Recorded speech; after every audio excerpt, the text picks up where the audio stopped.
Hello, friend. Welcome to Grandpa's Horror Stories.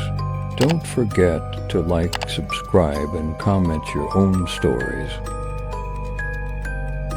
I just want to say thank you very much for clicking on my video. It really does mean a lot to me. I got a couple of really nice comments on my last video, and that really helped inspire me to keep making more of these videos. It's a huge thank you for those comments. I told my grandpa about the response he got from his case I posted yesterday, and he was thrilled. Going through your comments together put a smile on his face like I haven't seen in some time. He saw that so many people wanted to hear more of the impossible ones, and he encouraged me to transcribe more of the cases he told me about, in addition to agreeing to both tell me more and answer any questions you may have. So here we go. Back before me and Olson were partners, I was with this guy. Man, he was a weird son of a bitch, but he was good at the job. He'd been on about a decade longer than me, and he taught me quite a bit. As a matter of fact, he's the one that told me there would be times when I wouldn't be able to solve the case. He said it wouldn't be because of me or a lack of skill or anything like that. Wouldn't be the evidence, wouldn't be the witnesses. He said there'd be times when, how did he put it, you'd have all the pieces of the puzzle. You know what the puzzle should look like, but for a reason you don't know and can't understand, they just won't fit. Back in the late 80s, we drew a suspected homicide at this apartment building. Real pile of shit.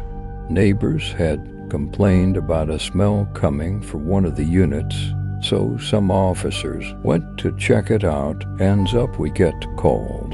The girl was found wrapped completely in dental floss. I mean, each of her fingers and toes were individually wrapped, as were each of her limbs and her torso and her ears and the rest of her head. And then another layer went over everything. It was wrapped so none of her skin was visible. Can you imagine that? How long that must have taken? There were no weave patterns either. They just wrapped it around once, then continued with each new wraparound, touching the one before it. How much floss you think that took? Hundreds of rolls, if not more. Thousands, maybe. Never seen anything like it but that one time. Anyways, they identified the girl. She was some kid, 17 years old she was, from a couple states over. If I remember right, her name was, what was it? Kelly. That's it. Now, the guy who lived in the apartment hadn't been seen around the building for a few days. We talked to the neighbors, people that lived on the same floor, a few others maybe. Apparently this guy, his name was Lucas, he kept to himself. We went to talk to the neighbors. None of them knew his name, and a few of them, they'd go, you mean the guy from whatever unit he was in, 512 I think, whatever it was. Guy is an asshole, or something to that effect. He never talked to anybody, never nodded in the halls, nothing. Had lived in the building 6 years, but for about the last year, 10 months or so, no one had seen him. His rent was paid by check through the mail, and had his mail forwarded to a P.O. box. So the scene, his apartment was dark. Would shown up there in the morning, about 9 a.m., but his apartment made it feel like it was midnight. Had painted the windows black, the same with the walls, but on the walls were, you know, those cliché ransom letters, where all the words are made up, different letters cut out of magazines. It was that, but over every inch of every black wall in the place. The messages were disturbing, I don't remember what it all said verbatim, but they were just these long, sort of vague confessions. It's almost the end as coming for me. Please stop that type of stuff. It was a 2-bedroom apartment, and floor to ceiling, wall to wall, it was just hundreds and thousands magazine. Letters making words that formed this guy's pleas for help. Fingerprint folks came in and did their thing. Like I said, this guy lived alone. Never had a nose complaint. No one ever saw him with anyone else. Neighbors in the next units over and across the hall never heard a peep from his apartment. Not even a TV or radio. But somehow there were no less than, what was it, 90 some odd different fingerprints all over his house. Weirder than that is that all the fingerprints are all carefully placed. Like one person went up to the table, wall, refrigerator, door, whatever, placed their thumb down. Then another person came up, placed their finger down, and so on and so forth. The entire apartment. Every surface had these fingerprints, intricately placed, evenly spaced.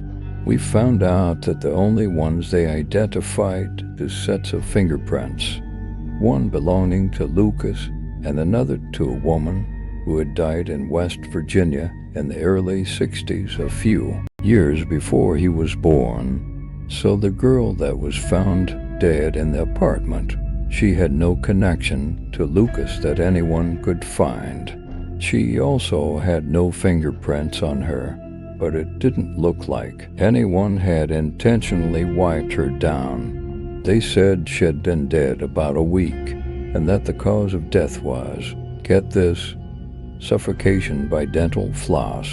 And in the course of the autopsy, they found that a few of her organs were also wrapped in floss the same way her body was. Her heart, liver, a lung, her kidneys, her spleen, all wrapped up in dental floss. And her stomach was bursting at the seams with it, just like her esophagus. Anyways, we had our suspect, this Lucas guy. We started digging, looking for associates, places he spent time, things like that. Pretty soon we find out he did some off-the-books work at a landscaping company. Guy there tells us he hasn't been to work in 3 days and that he figured he'd quit.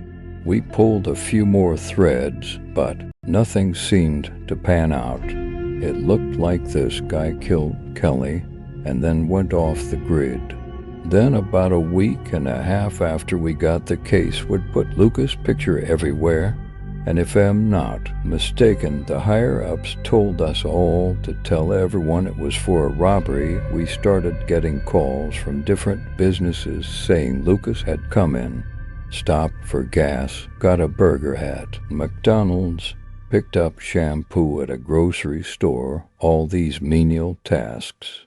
Probably 15 different things.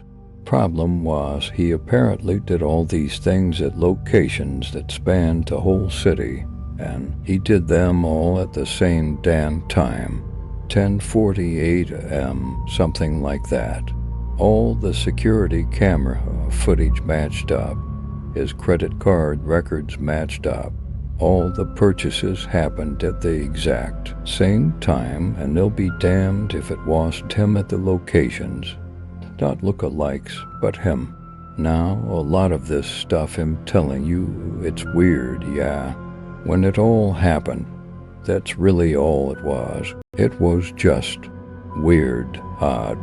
It was never really all that scary. Some things were, of course, but generally it was just stuff that boggled the mind. When we watched those security tapes, though, it's hard to explain it. Me, man, and anyone who was in the room at the times we watched these tapes. Every time, I think there was 11 places we had to watch the tapes, and every time, he'd stand for a few seconds, 5 to 10 seconds, and you would just stare at the camera stone-faced. And it was like he was looking into my soul. I can only describe how it felt for me, but I know for a fact the others felt the same way. It felt like someone was squeezing their fist around my heart. The breath left me, I started sweating. It was the worst fear, pure terror. Two of the security guys had to leave the room. One started hyperventilating. Another threw up. It only lasted as long as he was looking straight at the camera. When he'd look away, everyone would breathe a sigh of relief. It was. Anyways, man, he came to me the last day of us going over the security cameras, and he told me he had something.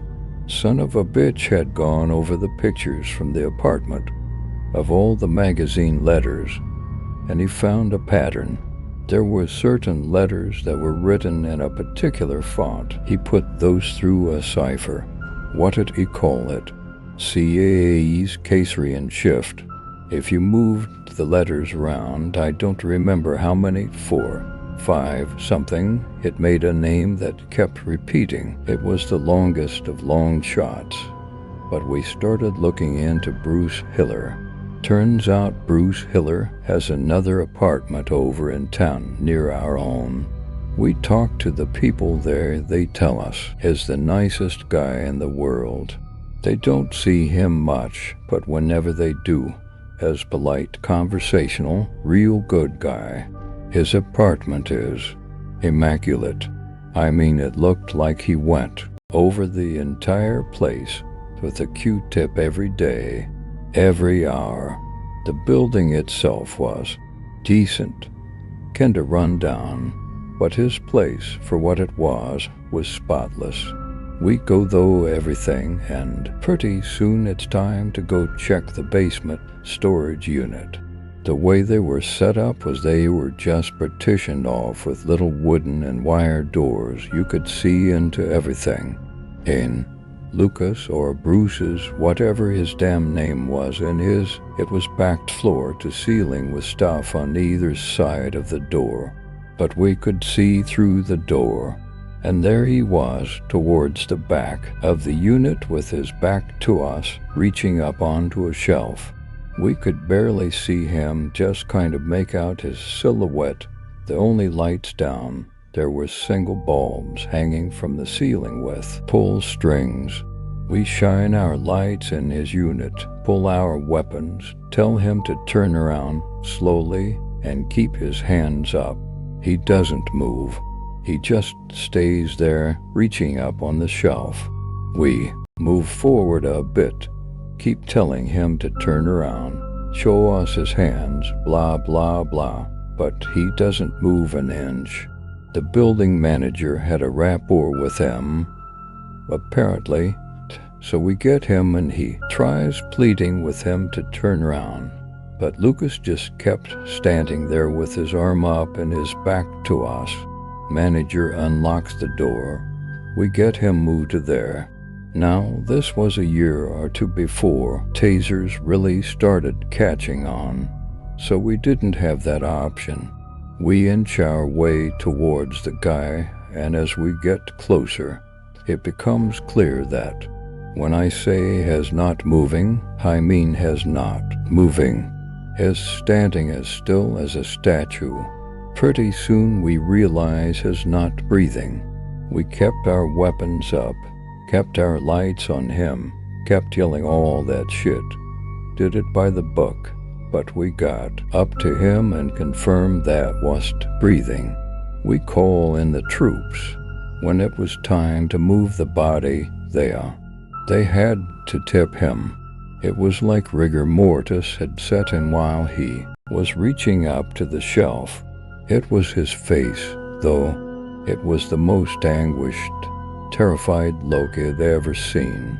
Picture yourself screaming at the top of your lungs, and think about what your face looks like when you do that. That was his face. We asked the people who lived above his storage unit if they'd heard anything. Of course they hadn't.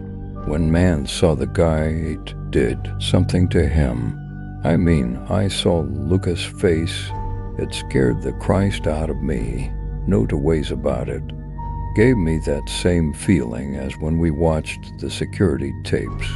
But man, the guy never said another word, ever. Never spoke to me, his wife, his kids. Never said another word as far as I know. Last I heard, he was living in an old folks' home. Poor son of a bitch just looks out the window all day. That was some years ago, though. I hope for his sake he's dead, terrible as it sounds. They did an autopsy and, well, it was something with his heart, blood, pressure, something. But what it came down to was that he was literally scared to death. I didn't think it was real, but they assured us it was the only explanation. That was it. He died. We never found anything else on his connection to the girl. Why he had an alias, why he had a second apartment, nothing. We did find what the tip of his finger was touching when he was reaching up on that shelf, though there was a ball of dental floss, maybe the size of, I don't know, a racquetball, one of those bouncy blue ones. Got a call a day or two later. They told us that inside that ball of floss, 7 human teeth. Far as I know, none of them have ever been identified.